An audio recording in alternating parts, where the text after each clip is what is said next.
Blessings. Welcome to today's Law Enforcement Daily Devotional. Today we're in 2 Kings chapters 5 and 7, 5 through 7. Today is a cool story. We've been reading for the last several days about this army north of Israel called Armenes. And the Armenes had a king. The Armenes were from Aram. Which doesn't matter. I don't know why I even mentioned that, but the Armenes have continued to fight with Israel since Ahab, and Ahab fought 3 battles, and one of his sons fought a battle, and we continue to see them popping up through the stories as we're going along, and this seems to be Israel's main enemy during this period of time. You know, it's not the Philistines, it's not the Moabites, it's the Armenes, and so the Armenes had raiding parties that would go into Israel, and they would marauders would run through a village, and they would burn houses down and plunder and steal everything they could, and then they'd run back home.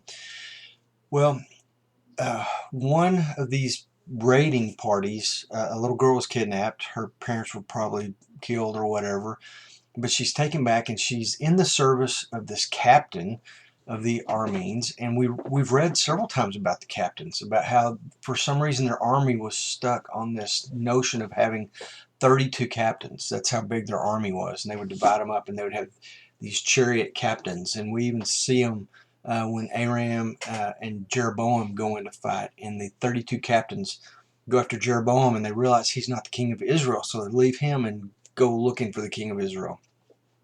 Well, this captain very well may have been one of those that came up to Jeroboam and realized he wasn't the King Ahab that they were looking for.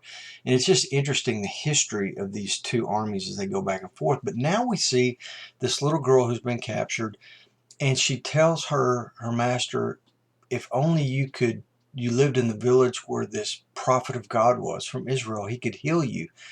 And I failed to mention Naaman, who is this captain, this great warrior of Aram. He's a valiant warrior, but he's got leprosy, which may have been why he was so good in battle. Who knows? People would see him and, I don't want to fight this guy. But so he goes to his king, and he tells him what this little girl has said. And the king of Aram sends a message to the king of Israel and says, hey, heal my servant.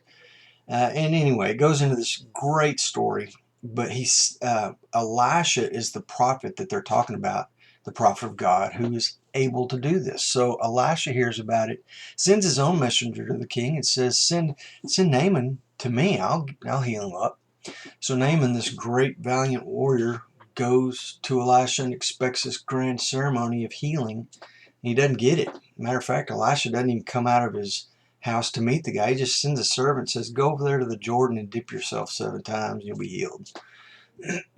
Naaman gets really offended by that. His pride really stirs in him, and he's like, I deserve to have this man come out and make this grand ceremony, this grand gesture to heal me.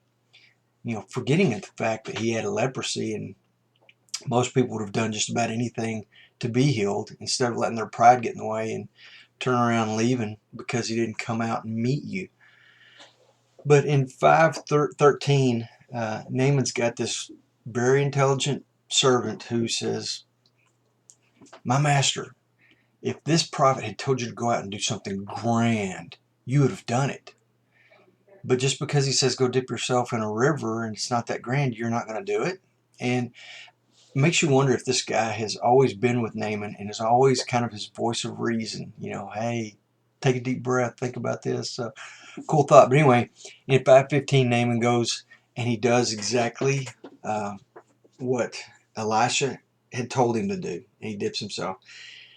And in that moment, that one miraculous act of God changes his life, because he recognizes the only God that exists is the God of Israel, the one true God. And he comes back to Elisha. He's humbled himself, and he says, I believe, and I will follow this God.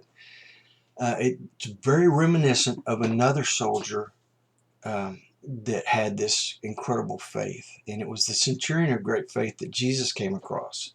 Um, and he said, I'm a man of authority and I understand authority. So just say the word and my servant will be healed. And anyway, there's something about law enforcement and military guys who follow authority, who understand its authority, who look to authority, who obey authority, that recognize God's authority, and it's able to translate into our lives into an understanding and a saving knowledge of who he is. And I hope you got that.